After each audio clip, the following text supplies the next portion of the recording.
Hello, everyone. Welcome back to the Marvel SNAPCAST podcast. I'm one of your hosts, Ken, aka the SuperTechGod, a gentleman with every variant in the game. And today we have an awesome episode for you guys.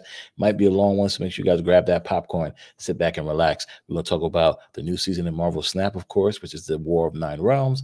We got some awesome other topics. And of course, the main topic why you guys clicked on the video is Snap dead? Well, of course, to discuss those awesome things with me, as always, we got the co-host, the one and only top 5 best snappers in the world. Cino. Because I snapped that hot fire, you heard? And I rep that power on all day. What's going on, y'all? What's going on, man? How you been?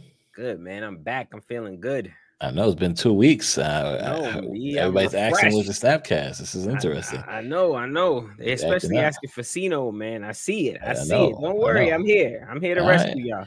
Okay, all right. Well, of course, we couldn't do this episode without bringing on some more Power On members. And of course, we're going to introduce this wonderful gentleman right now. You've seen him on the YouTube doing big things as always killing it with the awesome content, very different and special content. Welcome in, of course, our friend 218s. Welcome on in, buddy. Let's How are you? Go. What's up, y'all? What's up? What's going on, bro? How y'all doing, everybody? Man, I paid. You see, SuperTechGod. You know, Cino, they not cheap, right? You know, I said, can I get on the Snapcast? They said we need that 10K deposit. So you know what I'm saying? I paid that. Facts. I paid that, and I'm here now, man. Hear that. No, that's what's up. And of course, we need that 10K deposit. So we got another person on with us for another 10K deposit. We want to know this gentleman is phenomenal. You also seen his YouTube content. He was known for the awesome cooks. My boy and your boy, the one and only Juce G. Welcome on in, buddy. How are you? Yo, what's going on? What's going on, man? Juice? What's going on, Juce GG? I appreciate you guys for having me, man. I can't wait. Let's get it started. Yeah, of course. Popping up in here. Let's go. Yeah. So awesome members of Power On. Everybody on this is on the Power On Gaming channel. If you guys don't know, check out the links down below. Power On Gaming is a phenomenal community. We do awesome things for the community, for Snap and other games as well. So to kick things off, we're going to talk about, of course, the new season of Marvel Snap. So, gentlemen, I mean, I know you all have seen it, the awesome dev video. We're going to kick things off, of course, put it on the screen for you guys. So, new season, of course, is the War of the Nine Realms. And I mean, wow. Awesome trailer, awesome video. They did a phenomenal job showing off that Norse mythology. We are hearing that we're going to get back for Deadpool Diner is coming back again to help us get another card. Did you guys try out Deadpool Diner when it first came out? Oh yeah, for sure. I definitely did. It was a great experience. I actually like it because it gives that poker feel. I don't know if any of you guys are poker players, but it added a little bit of risk to it, and I love that. Okay. That's Yeah. What's up? Did y'all play it all the way through, or did y'all get like Cassandra Nova and quit? Well, you know, I had to get the Cassandra Nova and then exit stage left. I hear that, bro. I ain't mad at you. Man. Yeah, I mean, I did the same thing, man. I'm not gonna lie. That game mode had me stressed out. Let's go. Had me stressed out. Wow. So as soon as I got her, I said, "That's enough, man." Yeah, I put in enough time. That's a wrap. Nah, you're not getting that variant. After all that, He went all in the variant. He had to go know in the me. variant. You know how to get all that. So that's awesome. They are bringing back that mode. I did enjoy High Voltage from last season. Not sure if you guys played it, but that I think need to stay or come back every month on the last week of the season, when I think it's the most, boring time in Marvel Snap is that final week before the new season. I think they should bring it back along with Conquest. That was phenomenal. So, but nonetheless, we do have that awesome event coming back. And of course, let's talk about these awesome cards, because in Deadpool Diner, you can get one of the cards, but we'll get to that shortly. Kicking things off, of course, with the new season pass, which I think is probably one of the best season pass right after Agent Venom. Sator. Now, Sator is after you play a card with 10 power or more, this gains +3 power.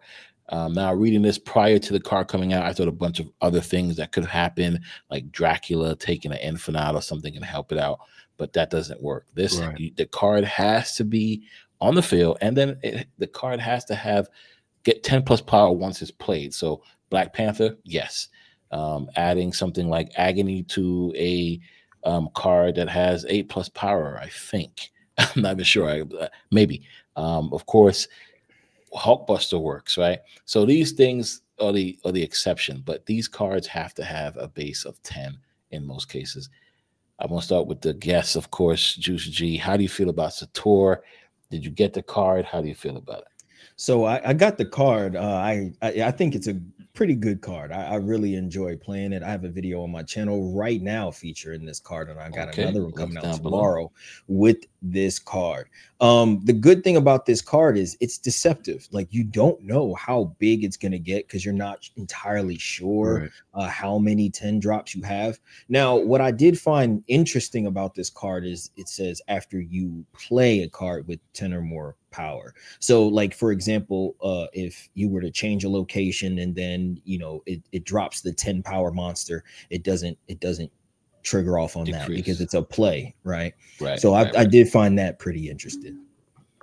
So what we do here on the Snapcast is that we rate the cards by the lowest to the highest, right? The lowest being plastic, right? Second level being silver, third level being gold, next level being platinum, and then the highest being diamond.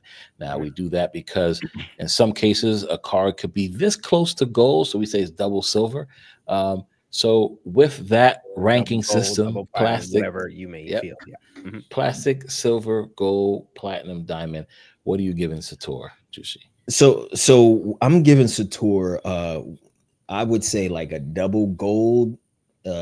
Double gold. That's what I give them. I don't see it as a big time meta changing card. I mean, it's 3 costs, and you know, the first thing you think about is Surfer. It doesn't really work in Surfer. No, it does not. No. It works in one specific kind of deck, and there's a hard counter to it. You know, Shang-Chi's a hard counter to whatever this card is in. So I'd say double gold because it again give you a lot of value.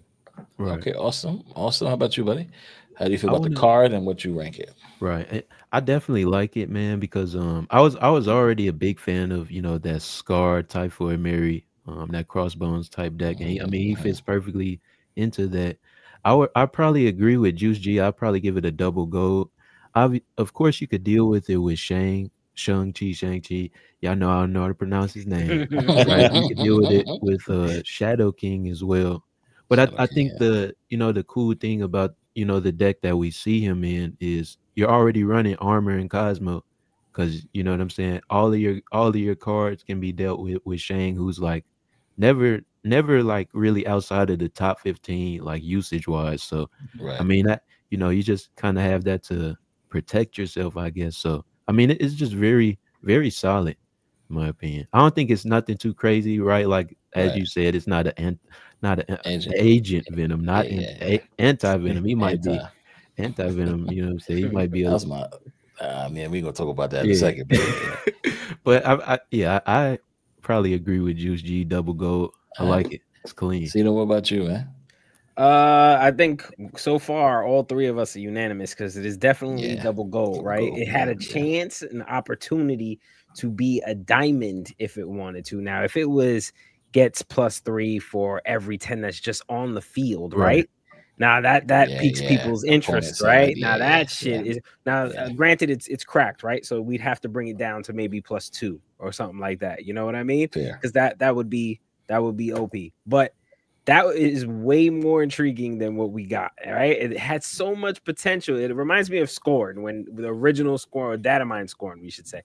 And we had all that hype, and then it just went left, and it was like, not so good anymore. Well, it's still good, but it just wasn't as good as we hoped it or what we wanted it to be. So Searcher's still good because I've gotten him up to 314. A 314, you can't be mad at that, right? Like no, 311 even, you can't be mad at that, right? So I'm not, you know, he's still a good card, great tool to have. I put it in a lockjaw list with like Jubilee and stuff like that, but even that, you have to be able to play the 10, and that's the rough part about it, right?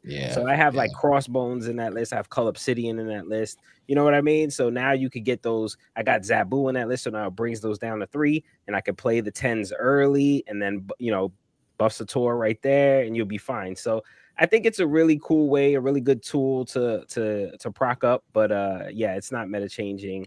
It's definitely a double goal, has so much potential. I wish it was just proc for every 10 that was on the field. It would have been so great. So yeah, I agree with everybody here. Definitely a double goal. And yes, he's in one set list right now. That's it. Right. He's going to be with the Crossbones. Yeah, the Typhoid Marys, the Call Obsidians, and of course with Shang-Chi and Cosmo.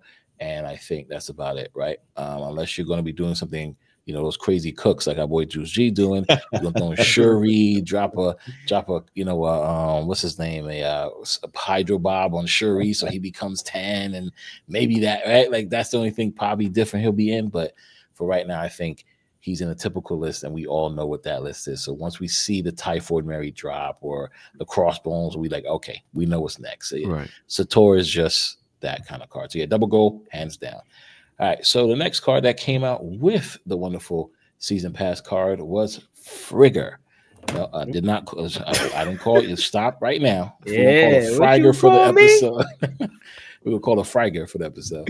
I did put out a list, short, where I use Frigger to get like 4 sages. And you could change the pronunciation of the name, and it's not gonna help. All right. The name of the list is called Frigger what? Frigger who. All right. So just keep that in mind. So yeah, this card is on reveal. Add a copy of the last card you played to your hand if able. And when I first saw this, I definitely was like, it's okay. It's cloning Vats. Who cares? But, you know, of course, if you're playing cards like Deadpool and Kitty Pryde, like, oh, you know, those are awesome for cloning Vats. But yeah, last night we did a cook with it with Anti-Venom and Mr. Negative, and was able to pull out 4 0 sages or 2 cost sages. It was just crazy, the stuff that you could do, especially on Wong, right? And I think that's something that people didn't really think about. Is putting Wong and Mystique in a lane, and then then playing Frigger on it, giving you 4 of the cards instead of just 1. And I think that's pretty awesome. So for me, at first glance, she was definitely like a silver. Right now, she's getting a gold for me, solid gold card for me. We'll start with 218s. How do you feel about it? Man, I'm gonna be honest. I don't like. I'm gonna call her Frigga. I don't like Frigga. I don't. I'm not a fan of her, man. I used her earlier today. I actually got a video drop, and I used her in this Forge Brood deck, right? Okay. So I could get like 2 broods, and I had Mockingbird in there as well, right? To you know, use that extra brood to take down Mockingbird one more time.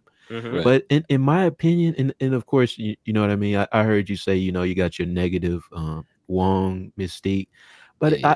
I just feel like, you know, I just rather use Absorbing Man, or like if I want to play that, if I want to get that ability again, I'll just use Absorbing Man. If I want to play a card again, I'm just using Beast, Toxin. You know what I'm saying? Something like that. Fair. So I give her. I'm gonna say silver. Okay, that's fair. Solid. All right, Juice G, what you got for us? You know, I ain't even gonna lie to you. This card is absolute buns to me. I think. Tell them how you really feel. I think this card is just some cheeks. I mean, because it's so niche. Like instantly when I saw this card, I thought Mr. Negative, right? That's instantly what I saw. But the interesting thing about it, it's a 3 cost. So right, like, are you gonna play it on turn 3 or turn 5? Like turn 4, and in turn 5 in the game of Marvel Snap seems to be very pivotal for all of the archetypes and all of the play styles. Turn 5 is a big deal. And do I want to waste 3 energy on this to make my turn 6 predictable? It just doesn't make sense to me. This card is some buns. I gotta go. I mean, double plastic. Double plastic. Paper. This joint is paper. There you go. Because this card, all right. So no. Seriously, I'll give it plastic, because this card has some fun attached to it. Like if you want to be silly and do something specific, you can have some fun with this card. Facts. But outside of that, it's like I can't see it being a consistent winner, especially like in a conquest or tournament environment. I just can't see it. Okay, all right, that's fair. Sino, your take on the card? I don't think I could put it so eloquently like Juice put it. I feel the same way, but I don't think I can put it the same way. Like, that was brilliantly done. It almost captured exactly how I felt right there. He channeled his inner Sino, and that's what came out of him right there. Terribly costed card, right? We need it at a 2. It has to be a 2 or it has no value. What are you playing onto that you really want a copy of? Nothing, really. Not a thing, right?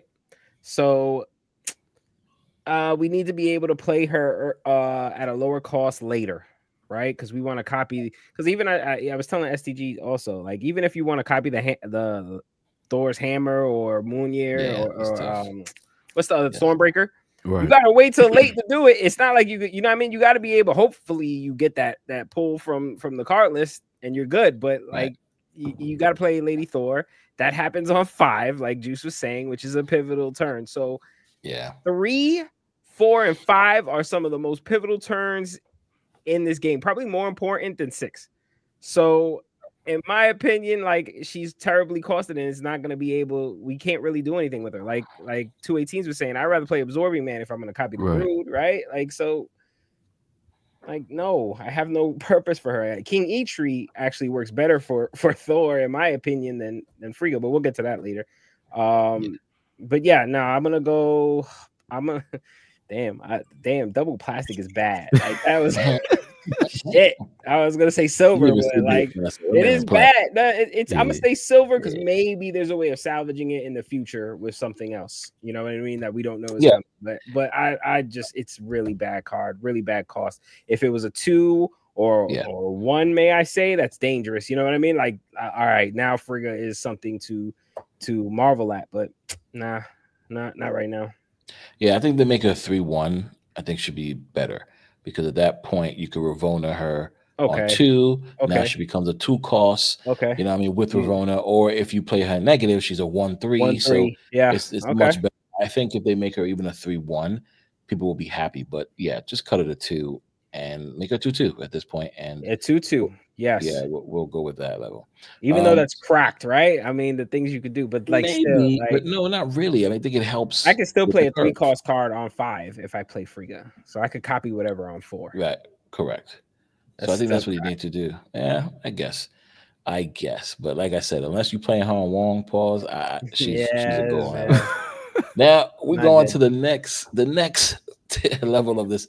Is we like to pre-rank the cards coming out this season. So we're not going to dive too much into what the card can do for a certain card list, but we're going to talk more. We're just going to give it a ranking, and then next week we can go through and dive in into what we felt when we played the card. So we're starting off with this wonderful card here, which is on reveal. Add a 1, 2, or 3 card. I'm not saying his name. We're not saying his name today. Why? What happened, bro? Introduce the name of the card. That's unprofessional, bro. We're running a SNAPCAST here. If you guys are listening, open your eyes and go to the YouTube channel and watch it. If you're listening, open your eyes. All right. Add a 1, 2, or 3 cost card from your deck here. This is the best show ever. Don't reveal until the end of the game. All right. We're gonna start from the bottom up. Juice G, what's the rank you giving Mikaelith? Off the top of this looks pretty decent. I'm not even gonna lie to you. I'd say just solid gold. I could foresee some targeting with specific cards or in the 1, 2, and 3 drop by using this. I just say solid gold for now. All right, cool, awesome. Your take? I'm gonna say double gold. Gold. I mean, you playing 2 cards at once, right? Your deck thinning your deck out. Okay. So I mean, even if, right, let's say they, Eliath you or Cosmo you, because it's not revealing until the end of the game, right? I still get that extra, 2 to 5 points. Right, that power from that card. So okay, yeah, I like it. I didn't like it until 218s kind of almost convinced me just now. I'm gonna be honest. That's a great point. I'm ready to shit on this card up until that point. And I'll be honest with you guys, I was gunning for it until that part right there. The being able to play 2 cards is really dope, I think. And like he said, even if you do get a life, because that was my whole thing. All right, cool. Somebody's gonna be like, all right, stupid, here's an Elias. Haha. You know what I mean? But even if it does get a life, you still, like he said, you have that 3 points there, which kind of makes 2 to 3 points or 1, you know, so it's really a 4-7, 4-8, or 4-9. You know what I mean? Not bad. Right. Unless you're playing Hydro. Yeah, exactly. Yeah, ooh, that's fire too. But you can get Gladiator from this too. Right. Yeah, exactly. Yeah, True. See, now we coming up with stuff, right? I wasn't big on it, but now I think it's good enough for a gold. Okay, fair enough. Yeah, I'm definitely gonna stay in the gold range for this too. I already see the potential and what you can do, especially if you make your card list a certain way to get what you need at the very end. I think this is pretty good, and yeah, I definitely think it's gonna be a goal for sure. Now, because if you guys aren't on the next episode, we will have links to your social media accounts, whether it be YouTube, Twitter, etc. And you guys are gonna let us know after playing the card what you guys score after that and what lists you guys have. So make sure you guys go ahead and follow and check out their socials because they will be giving their reviews on this card. Yeah, at first sight, I'm not gonna lie, I was gonna ready to say this is the most trash card of the season. This is trash. Like, come on, bro. I'm not playing this stupid card. And now to you kind of convinced me a little, like, oh, okay, well, it is a free other card on the field. You know, it could be something good. You know, yeah, all right, go. I'll back off. I could definitely help best out. Card of the season, though. Let's go. Yes, sir. Oh, here we go. Okay, really? All right. So, Fenris Wolf. We're going to say that one here, right? Activate is an activate card, which is phenomenal. Resurrect your opponent's highest power discarded or destroyed card on your side of this location. Now, again, I know there's a lot of lists that we can sit here and talk about, a lot of potential stuff that can happen.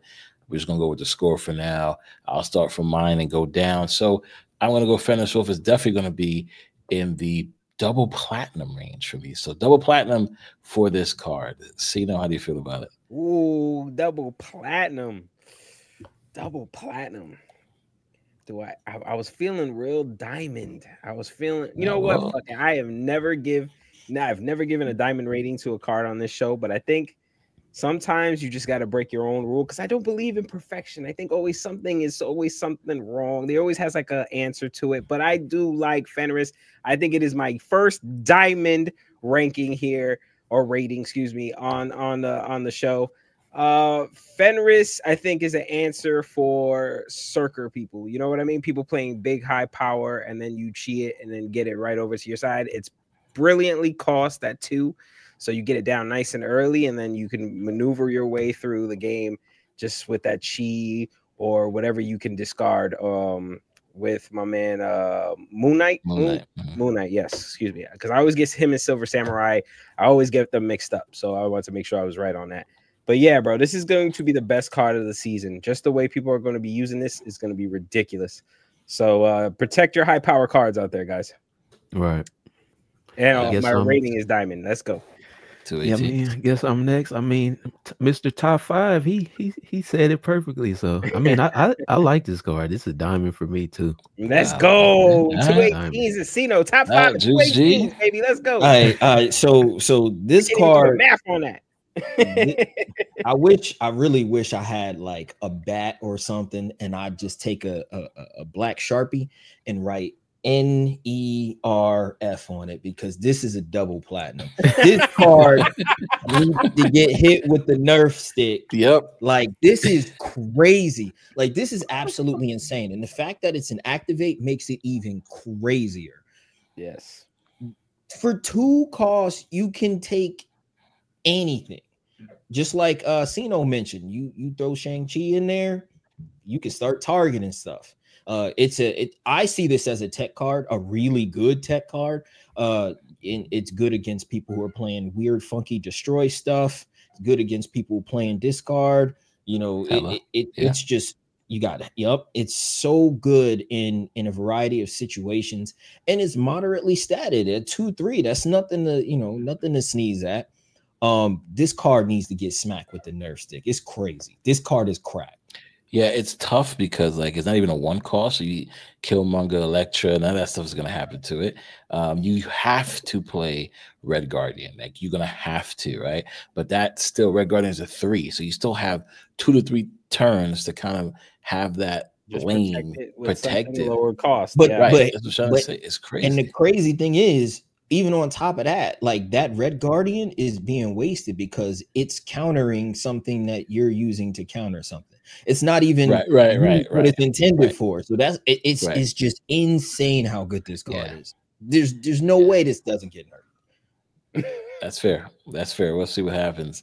And of course, I feel my top card of this season, Gore the God Butcher. Now I'm gonna start from the bottom, so let's go fair. Juice G, what do you give Gore the God Butcher? Now keep in mind what he does is he gets +2 power for each on reveal card in play. So that means on both sides, he gets +2 power. This card potentially can go to the moon. Juice G, what you got? So I'm not a real big fan of 6 drops that are just big bodies. I'm really not. I don't think they're impactful enough. Sure, you can, flip a lane, but I mean, you're gonna flip it by a little bit if you're down by a chunk. I'm personally of the belief that 6 drops need to be like game breaking or archetype breaking. I think this is like I don't think it's a bad card, by the way. I give it I'm just trying to like, bro, what is he? I give it a double silver. I get a silver, double silver. I don't think it's great, but I don't think it's horrible either. Double silver. Okay, all right. Austin, what we got? What we got? 218. That'd be a hot take. I don't want to just keep giving everything a diamond, but this is a diamond to me. Because here's the thing, and I know we're not really supposed to get in depth, right? You can get in depth, yeah. Let's say I'm running a Thor deck, right? I got Thor on reveal, I got Beta Ray Bill on reveal, I got Jane Foster on reveal, right? So I play my 2 hammers. That's what +10. Yeah, I probably got like a 1 King. Is King Eitri on reveal too? He's activate. Oh, he activate. Well, I probably got like some random, 1 cost card, whoever I price him, Nico. Yeah. And then that's not. So I'm already at 610, and that's not even taking into account what my opponent is doing. Playing. Yeah. Right. Yep. So if they're playing a bounce deck, like bounce is very popular. What they got, the hood, that's +2 more. They got Agent Venom, of course. Toxin. They got Beast Toxin. You know what I'm Silver Sable. This card is gonna get to like 20 power. I mean that's how I see it. That's how I got it at diamond. I look at this. I look at this card and I think the first thing I thought was Blob. Or that's original just Blob. That's just what I thought. I thought Sage. I thought it was like Sage almost. I think I'd rather have Sage than this. Just because of the cost, right? Just the cost. Because of the cost. Just the cost. Yeah, just the cost alone. Yeah. So what you got? I think this is the second best card this season. I'm not gonna lie. First is Wolf, and then there's Gore. Because like 218s was saying, it's inevitable. We're all playing on reveal. Like an event, like in some shape or form, you have an on reveal in your list. Right. Unless you're totally dedicated to ongoing. But how many lists are just totally ongoing? Very few. So majority of the time, people are playing straight on reveal. So as soon as you drop Gore, expect it to proc up crazy. I'm gonna go platinum for this card. I'm gonna go platinum only because it can be worked around. But yeah, I do like Gore. I just don't think it's going to be better and more used than Fenris Wolf. I think everybody's going to be plugging Fenris Wolf into their well, that's going to be a tech card, so I agree. Yeah, it's a tech card, exactly. Yeah. This is a very good drop at the end. This is a good mic drop, like boom. But what's going to get you to there is that Fenris Wolf. You know what I mean? The Fenris Wolf might win. Not might, is more often going to win. Yeah, somebody Shang-Chi this gore butcher is going on their side. Yeah, exactly.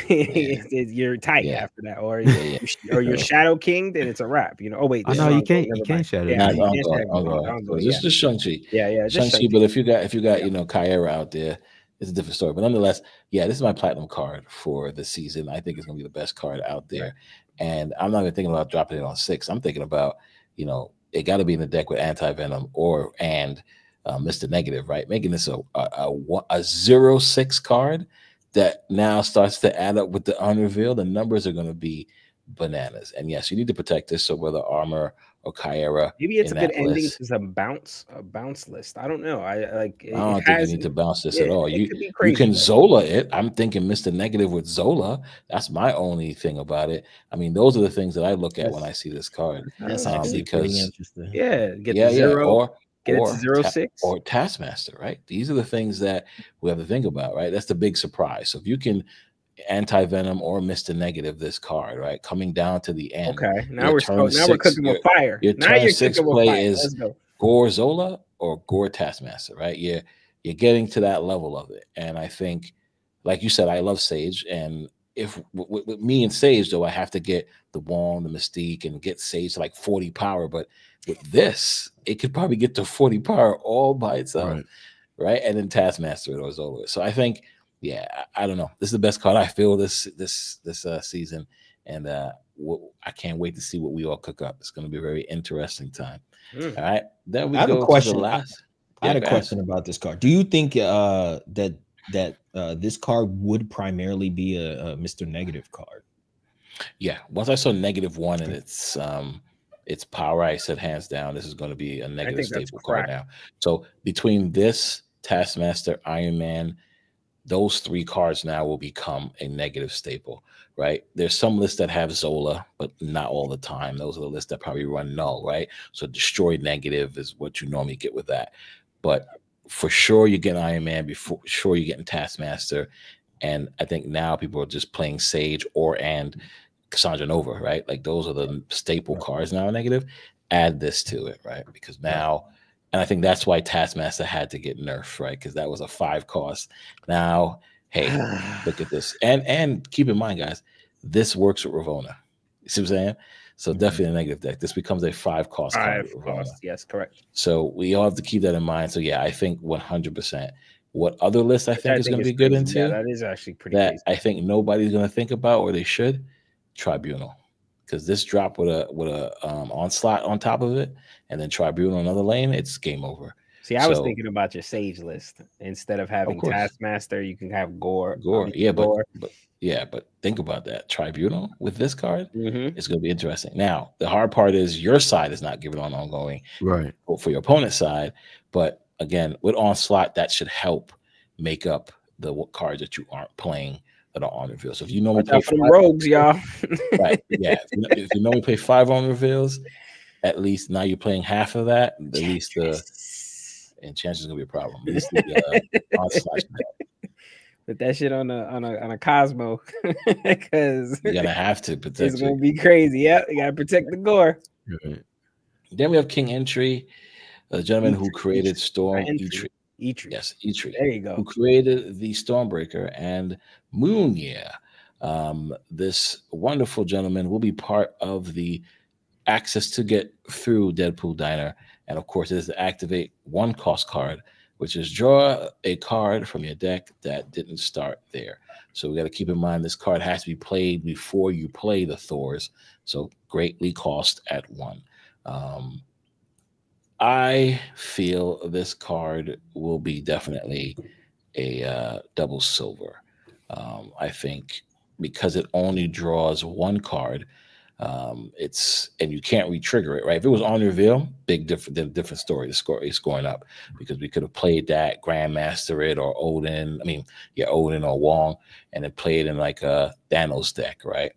I think this becomes a problem. Well, problem. It's basically a lesser Jane Foster, right? And if you don't get Jane, you still got to play this at a certain time that you have to activate. And the fact is, a 1 cost, you got to pray Killmonger or Elektra don't come out and kill it before you can actually play your Thor to get the hammer. So to me, I'm giving it a silver. So I think. Let me think. Hold on. Does it have a purpose for any other list? He brought up Thanos, didn't he? Thanos, Arishem. Thanos, and you got Arishem. What else? Anything else? All I can think about. Loki. Yeah.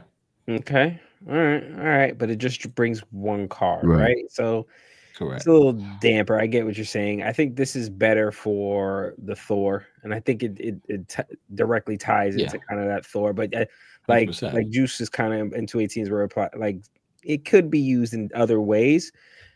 My first impression is Thor, get the hammers out. You know what I mean? Like get a hammer, get a Stormbreaker.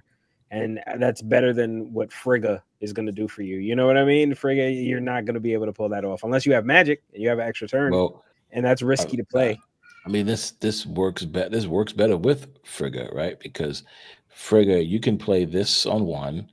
You can play your boy on 2. Yeah, right. Activate him after when you play. You activate him on 3. No, I'm saying you activate on 3, right? When you play, so you play Thor, activate King Entry. It comes directly to your hand for turn 4, right? Right. You play it, and you play Frigga, right? So now you get it back. So I think this is better for the Frigga deck than it is the Frigga deck than it is for Jane Foster, the Jane Foster deck. The what deck?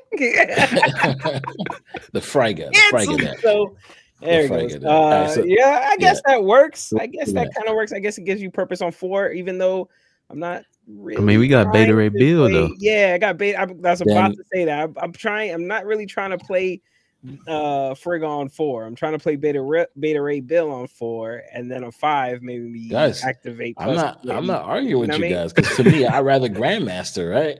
I'd rather last turn Grandmaster what I mean. So I'm with you. But what you giving it? I'm gonna go double silver. Okay. Just because I don't know exactly how I'm gonna work that yet. Pause. Go ahead. 218s. I'm not a fan. Wait, what's below silver? Bronze? Nah, plastic. Damn. Gotta go plastic. I mean, I give it like double plastic or silver. Okay. It's cool, right? Obviously, you grabbing your stones, your stones, your hammers. I guess if you're playing against a Darkhawk deck, which got nerfed, you're getting rid of the rocks, and then the Arsham, all that type of thing. But I rather not. Like again, I just use Jane Foster instead, and then I can do like something cool for like my 1-cost card with my on like my, I guess I call it a Hammer Brothers deck, whatever. You know what I'm saying? Like, you could like put Nova actually instead. And then turn 6, you play all the hammers. You play like Killmonger, power everybody up. Then you got like 2 more energy. So I just don't see like he's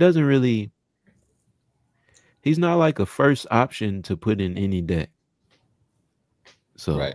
Well, he's a backup, right? Always gonna be a backup to Jane, in my opinion. I'm thinking Lockjaw, Hammer where Lockjaw is goes, then activate King Eitri, bring the hammer back to your hand. I think that's a lot of work for that. A lot of work, but it's like useful. I said, Grandmaster. Juicy, what you got for it?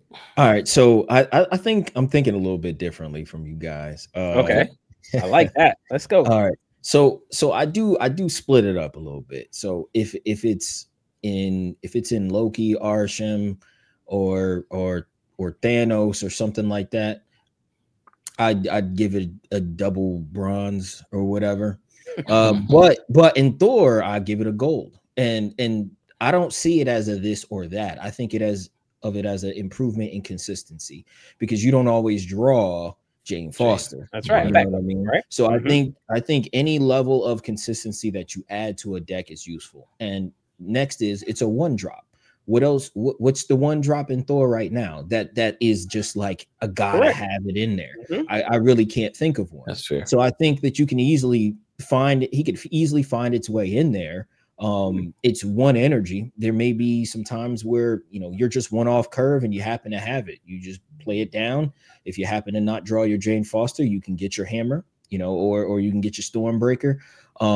It just adds a lot more versatility and consistency to the Thor deck. Now, anything outside of that, I think the next best place he would be is in some sort of pure Loki deck that you know, you'll just pull something from your opponent's deck that'll be cheaper.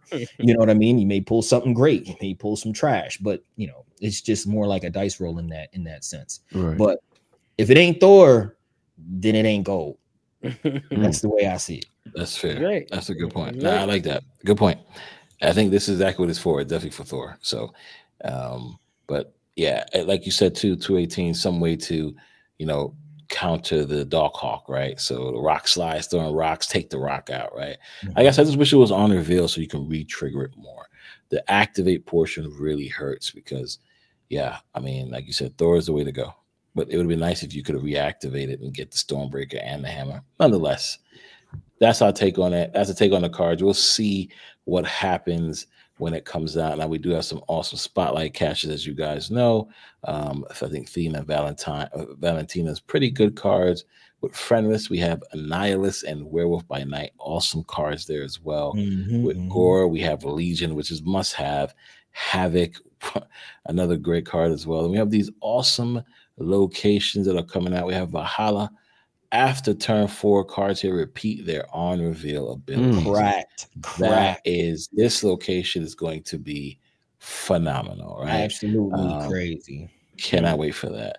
Then we have, I don't know what this is, but nonetheless, after each turn, give all your cards at another location +1 power. So unlike the current one that gives you +1, no, not even every turn, just gives you +1 when you play on it. This gives you +1 after every turn to all your other cards in the other location. There is a location that gives you +1 after every turn.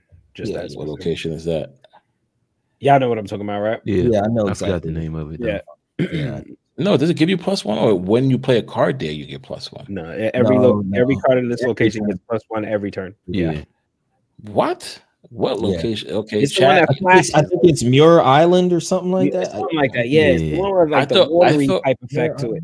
Oh, you guys probably right. Probably is Muir Island. Yes, you guys are absolutely right. Yeah. Thank you. Welcome to the game of Snap. Nah, I was thinking about the X-Wing, I think it is, the one that only gives you 1 when you play on it. We're happy to have you. Yeah, it's awesome. Thank you very much. Thank you very much. Deadpool Diner does come back during the holidays.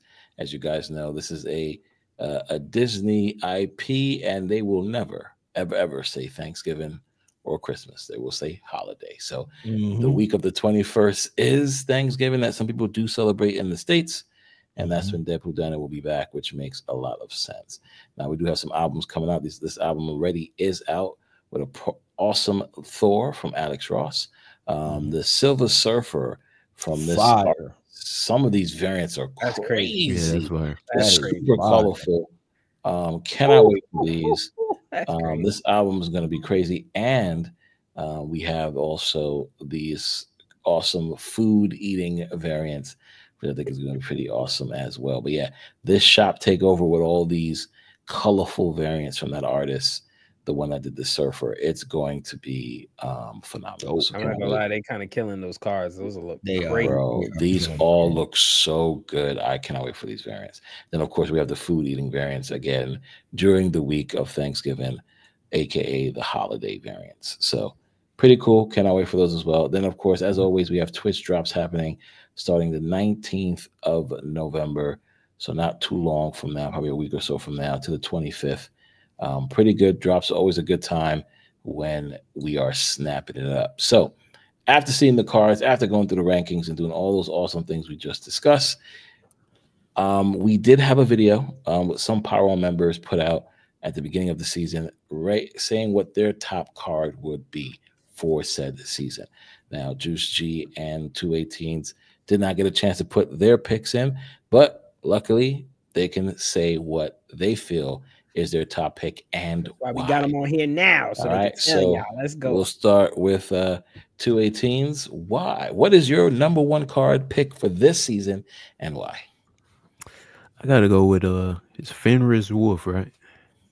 Yes, Fenris. I mean, Fenris Wolf, yeah. Because I mean, it's just, you know, Shang into use the wolf, I win the game. Right. We think that though. We think that really. I mean, it's only one lane. It's only one lane. Right.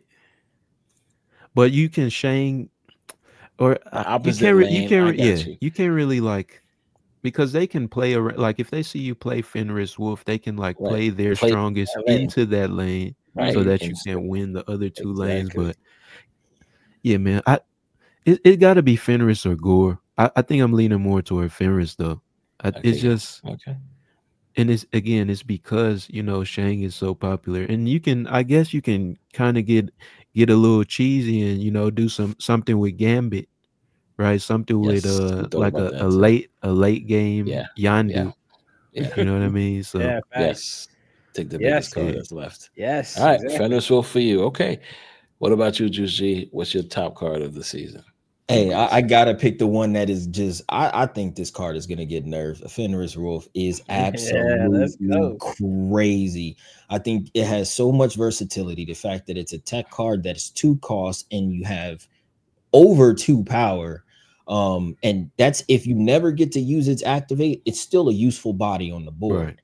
Right. And then it can soak up someone else's tech card, like Red Guardian, like we spoke about earlier. Fenris Wolf is top tier, 5-star, double platinum, diamond, whatever you call it, all of that. This card is crazy.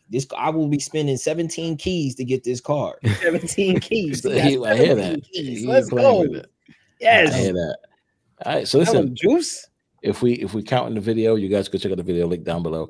That's 10 people on PWRON that has chosen Fenris Wolf as the top card this season. Who's in second? Second was Gore the guy Blizzard. Yeah. One person picked Freyga, and one person picked Sator, which is interesting. So yeah, I know we had somebody else too. Another card. What's the other card? Probably thought Sator was or Surtur. I think people call it Surtur, right? Yeah. Surtur. Father Newman was the only person I picked. They probably thought it was all the 10s on the field, right? And I'm sure they didn't know that it was the way it was. Well, it was 4 cards that were picked. One card was not picked. No, Malekith was not picked, which is interesting. King Eitri? No way somebody picked King Eitri. Hold on, let me. I'm not gonna look at the video, but I just want to confirm. You said, "Ain't no way, ain't no way." I can't remember. It was Gore the God Butcher, Fenris Wolf. I can't lie. Frigga and Sator. No, those are the 4 cards. Okay. We got it right. Fenris, Gore, Sator, and Freyga. Those are the 4 cards. I was about to say nobody picked King Eitri. Right. Yeah, that's bananas. I took a big about King Eitri until you start cracking on some Thor. It's only going to be with Thor. That's it. That's fine. We're gonna make it happen. Right. Watch. So number 1, Fenris Wolf. Number 2, Gore Butcher. Number 3, Sator. Number 4, Freyga. All right. So now we come down to, of course, the question that you all want to know. The question that why you guys clicked on the video, click play in the first place. That is Snap dead? Now, the reason behind the question is, as you guys may see, I know you guys are seeing it, some of your favorite content creators have been playing other games, card games, other games, right? Like auto battlers. The 2 games in particular we're going to talk about is Pokemon and, of course, the Bazaar. Me, myself, I've been playing both those games as well. I did take the flight to New Zealand back when, last month for the soft launch to play Pokemon. I did get into the beta of Bazaar, and I am enjoying both of those games as well. Now, if you look at the numbers, statistics on Twitch, not YouTube, but more so on Twitch, you look at the categories, Bazaar and Pokemon are just blowing Snap out of the water. So even with the new season, you would think that would change. But of course, just like the new car smell, the new sneakers, those new games are just going to, eat up that time until let's see if they can stand the test of time. Now, to answer the question, I'm going to have our guests start and see how they feel about it. And we're going to start with Juice G. Do you feel Snap is dead or dying? So it's pretty interesting. I personally don't think Snap is dead or dying, but I do think that, hey, when the shiny new car drives down the street, people are gonna look, right? I mean, is the level of nostalgia when it comes to Pokemon and stuff like that, because Ash Ketchum finally did it. You know what I'm saying? He's the Pokemon. so we gotta show love to Ash. We spent a lot of our childhood watching Ash and figuring out when is he gonna do it. But Snap is a really good game, really good concept, very, very fresh, very new. There's nothing really negative that I can say about the game. But I also think that I think people are jumping the gun a little bit sometimes. It's okay to be like, hey, I'm gonna check this game out. It's perfectly fine. You're allowed to like more than one thing. A lot of people get caught up into this or that. Both is very acceptable. Agreed. Okay, great answer. 218s. How do you feel about it? Is Snap dead or dying? So I think it's interesting. I actually looked up the Google Trends. I don't know if you guys are really familiar with that, but you can kind of type in any search term and kind of see like the chart, how popular it is. So I looked up like Marvel Snap, Hearthstone, Yu-Gi-Oh, MTG, and Pokemon Pocket, and they all kind of when they first released, there's like that big jump. Like a lot of people, for example, might know what Yu-Gi-Oh is because it seems like it's more popular, but they don't know what Marvel Snap is. But according to Google Trends, Marvel Snap is more popular than Yu-Gi-Oh. And it's been like that, like since it came out. So it's I don't want to say it's dying. It's just, kind of, I guess, taking this course the way how I guess really everything does, not even just limited to card games, like even I guess to bring up another category, for example, that's not dead at all, is like fighting games. Fighting games are a lot less popular than card games. For example, Street Fighter, Tekken, that type of thing. But they when they first released, there's millions of people playing. 2 years pass by, it's not dead at all. It just kind of has its core audience. And so I kind of think that's what's happening. However, I do want to say one thing in addition to, or a few things in addition to that, is we're only, if I'm not mistaken, aren't we only in the Marvel Snap is only in beta in China, right? It's not officially released, or is that wrong? No, I think it's official release everywhere now. Oh, it is? Yeah. Well, I'm gonna abandon that point. I thought it was only in the beta, so I was like, yeah, we still got like extra countries, this and that, but yeah. But here's what I will say, and it kind of goes back to what we were looking at as far as like what's the content that's being added to the game, right? We got the Deadpool's Diner stuff returning. And so I think, let's say it is it is on the decline or mellowing out. I think that if the developers do more things like that, like more Deadpool, more like game modes, high voltage. High voltage. I really don't understand why we don't have a tournament mode. You know what I'm saying? So there's a lot that still can be done with the game to, right. Even if it's, not as popular as it once was, it can definitely jump back up, right? They add a tournament mode. Next thing you know, you got like a Marvel Snap tournament circuit. You got your favorite, you know what I mean? You got STG. So, you got me, you got Juce G getting invited to go play in the Snappers League or whatever it's called. Right. The finals is right. I think I agree with you. I think there's two modes that you could have. Well, one is the tournament mode, and two, spectator mode. Spectator mode. You get those two things. Spectator mode. Those two things. I assure you, your game can go to incredible heights. And it's good for creators, which is good for exposure. Heck, it's free advertisement. There's so many things you could do with that. And you can, and I kind of got off topic with the answer, but you can, let's say we get a spectator mode, right? Mm-hmm. I mean, I don't want to say Marvel Snap is a game of gambling, but there's a lot of, you know, you're risking cubes. It is gambling, right? It is gambling. Let's say when I'm in spectator mode, you know, I queue up STG versus Cena. I can bet some boosters on, you know, who I think is gonna win, because obviously you're not getting gold out of that. You're not getting credits. No, just right. But let's say, you know, I get some boosters or something, right? So yeah, that's dope. I like that. You know, that is really dope, because it gets more people invested and involved, and just the spectating part. More people just want to watch. Yeah, exactly. Now we're doing fan duel for Snap. I love it. Listen, anything to keep it going. All right, Cena, what's your take on is Snap? Let's go. The views of Cena do not reflect the views of Marvel Snapcast or PWRON. Okay, guys, because it's about to get real right now. I just want to get ready. All right.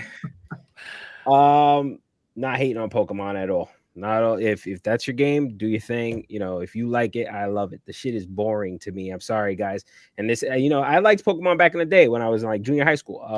I was a child. I thought as a child, and then I grew up, and my nuts got.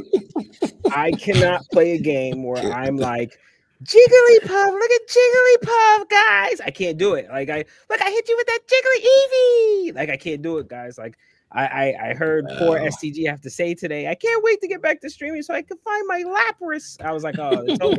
It's old to say Lapras. You can't say that, bro. Like, come on, man. You're from New York. You're from Brooklyn. My Lapras. Like, I was like, I'm done. I can't do this, guys. All right, so it's a little bit too babyish for me, like too like young-minded in my and even in the way, like even in the battle, it's just too simple. Even the colors are dumb. I understand. Like, you know what I mean? Like it's like nothing there to just grab me into it. Snap, when I'm playing Snap, my eyes and my attention is right on that field. You know what I mean? My thought process is on that field. I'm entertained by what I'm seeing. I'm being drawn in. You know what I mean? And that's what Pokemon doesn't do. Now, do they give you those endorphins and that great exciting feeling because you're opening packs and you're getting new cards? And that's awesome. And more power to you if that's what you want to do. It's more of a relaxed setting. I too know how anxiety can build up in Snap and kind of make it not really enjoyable sometimes. You know what I mean? So I understand why you would probably go on to move to something a little bit less stressful and less demanding, because Snap can have a grip on you. And if you miss a little bit of Snap, you missed a lot of Snap, right? So it's like you kind of got to stay in tune. But it's still the better game, and it's still more entertaining, and it's still more intriguing, and even the variants just look insane, and it's just a better game in my opinion. So is Snap dying? No, it's just people are taking a break from the sweatiness and the burnt outness, and they have this new shiny toy that they're into. So it's grabbing their attention, and they're going over there for a minute. The problem is the longevity lies here. You know what I mean? Because this is where, and although they do need to add spectator mode and they do need to add these new modes and keep it fresh, they are kind of giving it to you just in increments. Yeah. You know what I mean? You're getting them just not all like permanently. You know what I mean? It's here's try this. This is new. Here's this new mode. Here's the high voltage. Here's this and that. So they're giving you that new stuff. They're not giving us that consistent, like that's something that core rock thing that we can go to now every day. That's new. And it feels like, you know, fresh to play Snap. That doesn't burn us out. But go ahead. And I hate to cut you off, Cino, but I will say something that I feel like is very underrated in Marvel Snap is the sound effects, because that's like the first thing I know because I play Pocket, like, you know, a few minutes a day in my free time. When you're playing a battle and you like don't hear anything, or you hear like the same thunder shock or the same like weak punching sound, it's not very versus when you like put the Hulk down, it's like boom. Yeah, facts. You feel like that's like playing spades or dominoes. Y'all know, if for Caribbean folk, y'all know it's slamming that people down. You know what I mean? It's slamming that domino down when you win. That's how Snap makes you feel. And they're actually like continuing to add that to the game, because I forgot. I think I heard like I heard some character for the first time. I'm like, I didn't even know he spoke. Probably MODOK. Yeah. It was Modok. Weirdest voice ever. They need to fix that. I got a question for you, Sino. So obviously we all like card games and we enjoy card games. So a priority for card games for you, is it more like the depth of a game? The depth of the card game, is that an important factor for you? It has to be. Yeah, it's the depth and it's the experience. You know what I mean? It's the experience, right? And it's the entertainment factor also plays a big part for me, because I did try Yu-Gi-Oh, but that shit was too complicated. So I said I was gonna go off. I was like, nah, fuck. You know what? Fuck that. I'm not doing it. I'm going somewhere else with it. You know what I mean? Like this is I'm gonna just keep playing my Madden or my fighting games. You know what I mean? Or my Halo or my Call of Duty. You know what I mean? But I'll be honest with you, Snap is the first card game that really grabbed me. I really didn't play card games like that aside from Blackjack. You know what I mean? Like that stuff.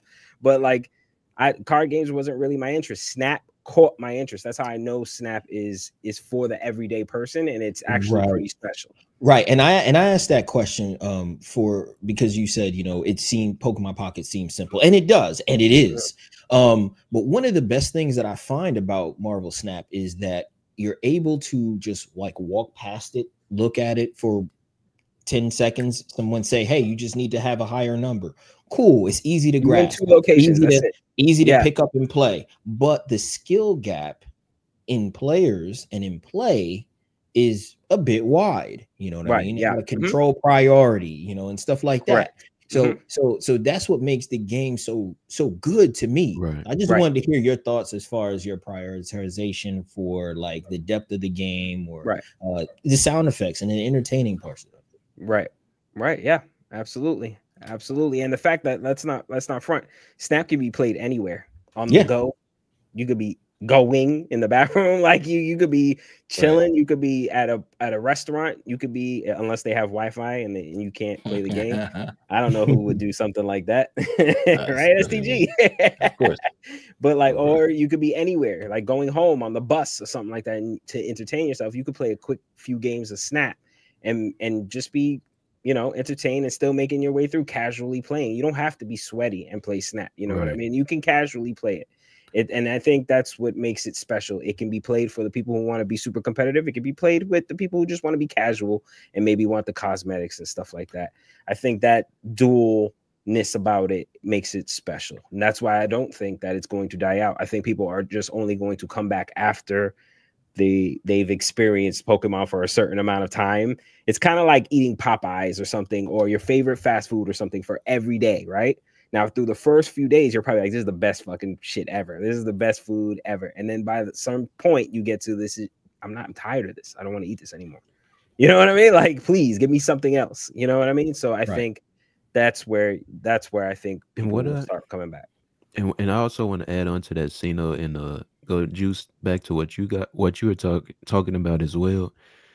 We didn't even acknowledge the fact that the game is getting like updated, multiple times a month. Right. And I feel like the best thing about it is there's room for like expression in the game, if that makes sense. Like Pokemon Pocket, for example, I mean, it's the most popular thing to compare it to. You when you're building a deck, you really don't have room to like, I can't just throw in a random Charizard on my my water type deck, but I can throw in a random like Killmonger on something just to if we're in a Marvel if we're in a Marvel Boy meta or something like that. And so it's I feel like it has like the perfect amount of like simplicity and like what's the word, complexity. There we go. To the point where all those things will make it so that it will always be played, right? And so but I do want to say one thing to the casual aspect of it. I think we need a casual game mode. Like I sure you can go to Conquest and you can just play your Proving Grounds, but people be hating. They be hating on you, and you say snap, and they don't snap back, and then they stall you out. They rope you through snap. Right, they rope you through that. Guys, if y'all playing Battlegrounds and somebody snap back. All right, it's that simple. And leave if you lose. Hours to play this damn thing, leave. Right? Don't leave, bro. Like yes, all right. If you know you can't win, just retreat. All right, let's not do this. Don't be that. Totally all right, free. thank you. From us over here at SNAPCAST. Yes, but no, I think I agree with all of you in that statement. I think right now, Snap is still hands down between the 3 cards that you can play quickly. Duel Links, Pokemon Pocket, and Snap. Snap is hands down the best card game out of all 3 of them, right? I think the issue that we have right now is that with Snap, there are 2 major problems with it. One, if you don't play Snap for 2 to 3 weeks, or let's go a month, it's going to be hard for you to catch up. And the thing about that is the majority of people that are putting out content or people that watch the game are content creators. So if that content creator decides to play Pokemon for a month, comes back to Snap and cannot keep up with the other content creators, they might not put out content. They can't put out content. They might fall out. They might just say, you know what, I don't want to play this anymore, right? I think some way that Snap or Second Dinner can find a way to, if a person leaves, be able to catch up without spending a bank ton of money, I think is one way to fix that problem. The second thing I think they need to also handle is, like you guys said, new game modes. I know draft mode is coming, etc., but I think you guys want a casual mode. Snap Second Dinner will tell you this is casual, right?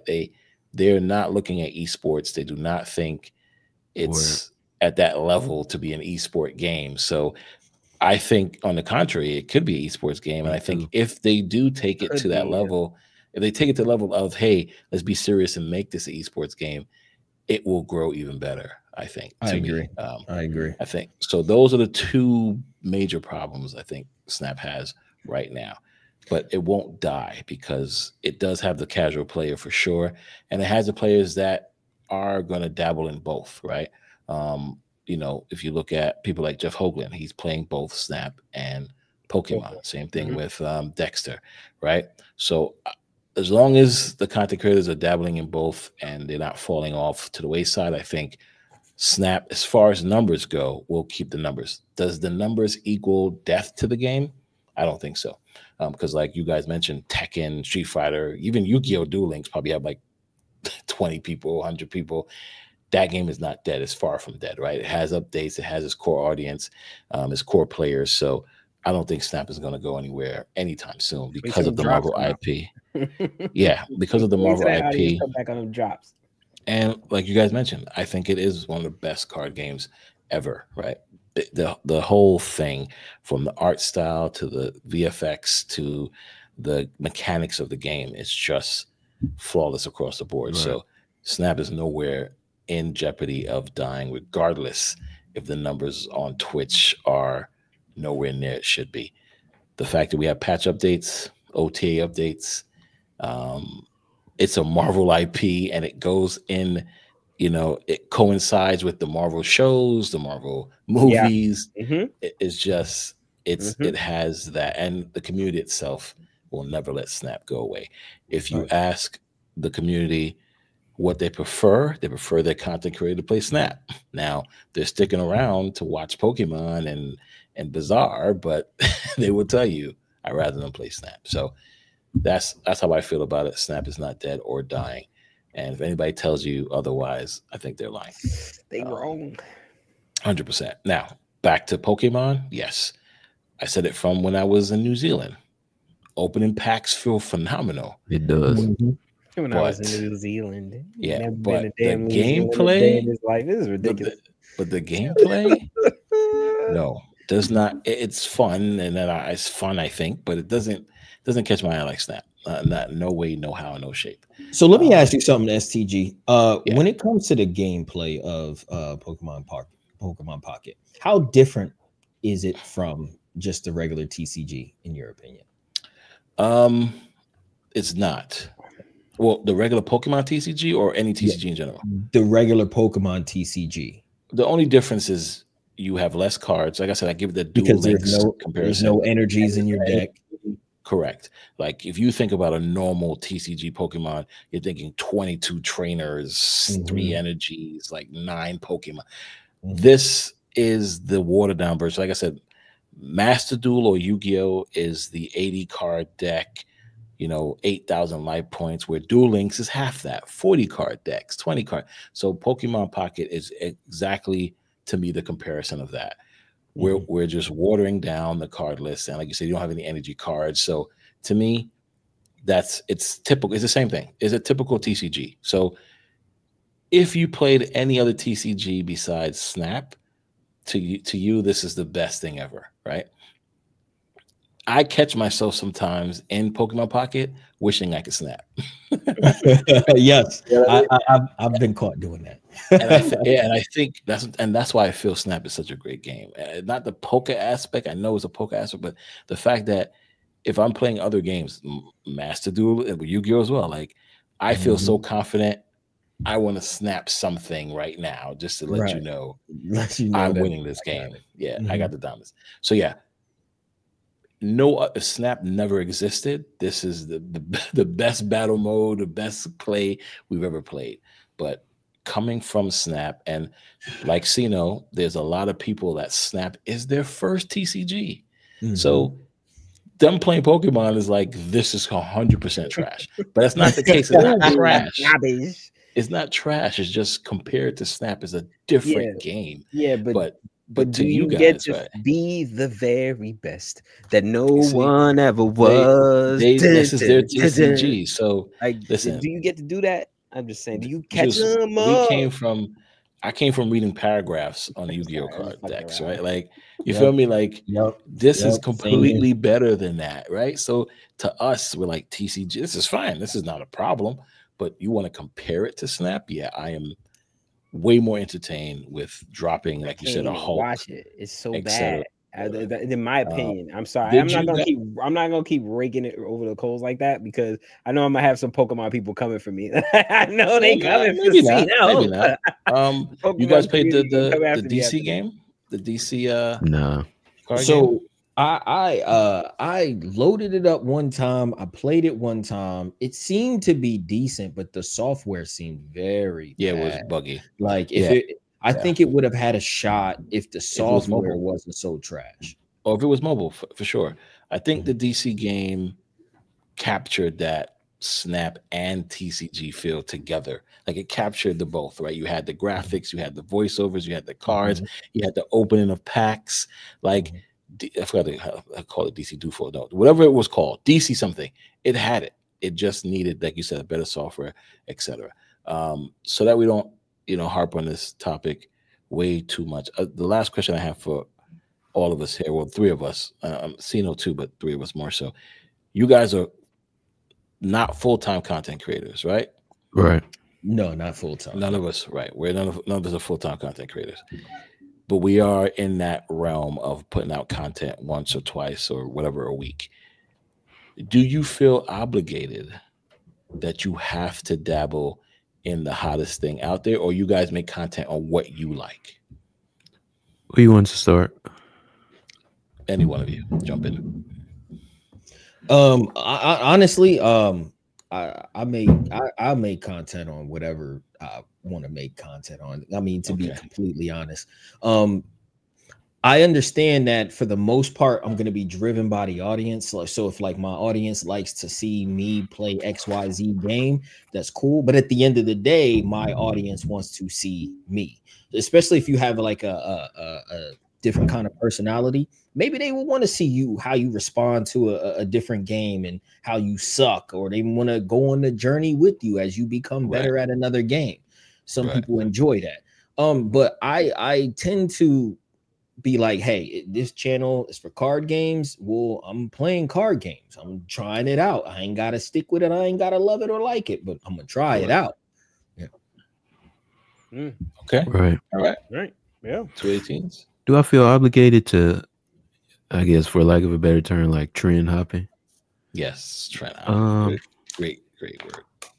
No, I think even like my I'm gonna not get too in depth, but like even my philosophy behind like choosing 218s as my username instead of like something Snap or like something like I really wanted to, and that's not funny on 8 different levels. That's not dissing anybody. I didn't mean that. That's the snap.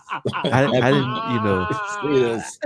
218s. I'm sorry, bro. 218s doesn't mean anything by that. Cino is laughing like that, but it's not 218's fault. He's the nicest guy in the world. 218 snap is crazy work. I know that. Yeah.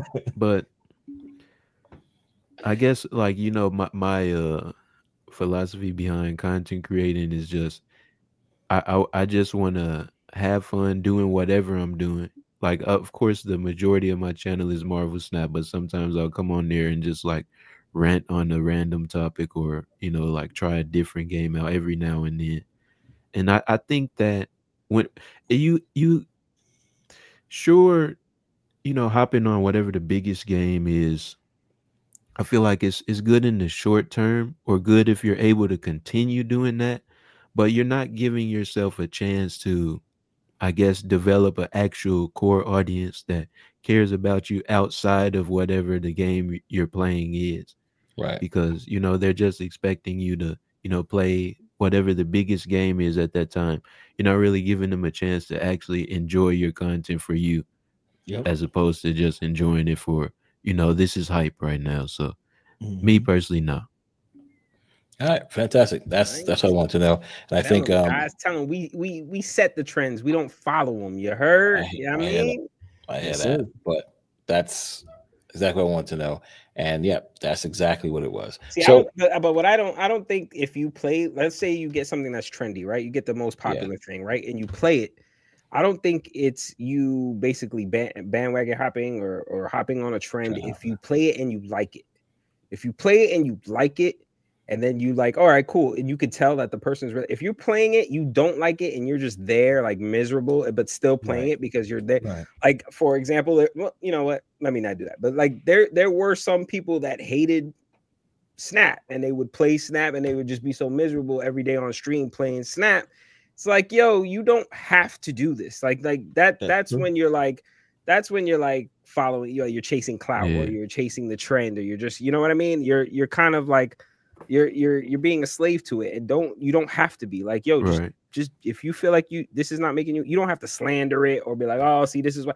No, you don't have to be here playing it. Like, you can move on to something that you enjoy doing and do that. That's, but if you do something and you like it, I don't think that's clout chasing or joining a trend. I think that's what you want to do. That's more power to you. And I also want to say, like, it's also kind of like, I can see why people would like feel like they're obligated to do something, because me personally, like, I'm not gonna lie, like, once I got monetized on YouTube, I kind of, I'm like, damn, should I start titling my videos this way every single time? Should I? Right. Like, there's definitely, the money is, a driving force. You can very easily get caught up in that. But I mean, if you really want to, I guess I'm not talking about myself, I'm talking to the audience, whoever wants to like start making videos now. Like, if you really want to get into content creation, I guess kind of really consider what we're saying. Like, consider, like, are you doing something that you like, or are you just doing it for the money? Because cool, you can do it for the money. It's going to be a lot harder to stay motivated if you don't like it. It's going to be hard. Burnout is going to happen. So, but more power to you. Make that money, make that bread. You know what I mean? But like, it's going to be like heavy on the mind. Right. Yes.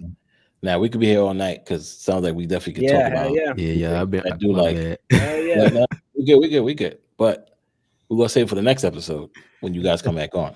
For sure. Cool. So the episode was super fun. I had a blast. Yeah. I really need to do this every first week of the season or something, because that was a great breakdown of the cards. I love everybody's take. It was great energy. Definitely enjoyed it. Again, guys, links to their information is down below. But for our listeners, Juicy, let the people know where they can find you. To our first timers, Juice G and 218s on the show. This has been great. Let's go, Juice G. Yes, so you could definitely find me on YouTube, youtube.com, you know, with the @ and then Juice_GG. It's the same for Twitter and all of my other social media handles. You know, I just have some fun, entertaining content. I have a lot of decks, make a lot of decks, follow a lot of decks. If you got a deck, you can shoot me your deck. I'll play your deck. I'll feature your deck. It is what it is. Pause all the way through. I said deck. Deck. See those done. 218. Right. Let people know where they I mean, I got Twitter. Y'all could just find me on YouTube. I'm not even going to advertise the other stuff because I won't be over there, y'all. 218. He said I won't be 218s on YouTube, man. And you know, maybe we get the Twitter popping one day. I start posting bad Marvel Snap takes on a daily basis or something like that. But come through to the channel, man. We have a great time over there. Let's go. And you can find us all on PWRON Gaming as well. We got some awesome events in store coming, especially for 2025. So greatly appreciate it, guys. Thanks for hanging out with us, and catch you guys in the next video. Yeah, this is great, man. Yeah, have a good one.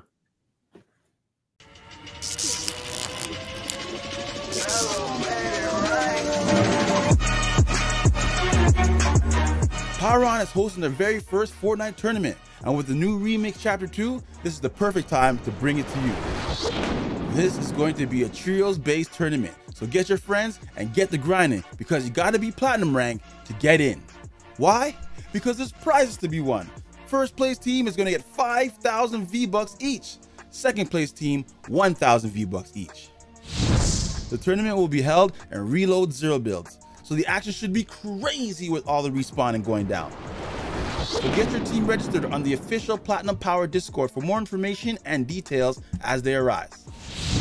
When is this tournament, you ask? On Monday, November 25th at 4 p.m. Eastern, hosted by your man Smooth Up and Gaming with Flash X. Spots will be limited, so hurry up and get on in, because I can't wait for the Platinum Power Tournament to begin. Let's get it on!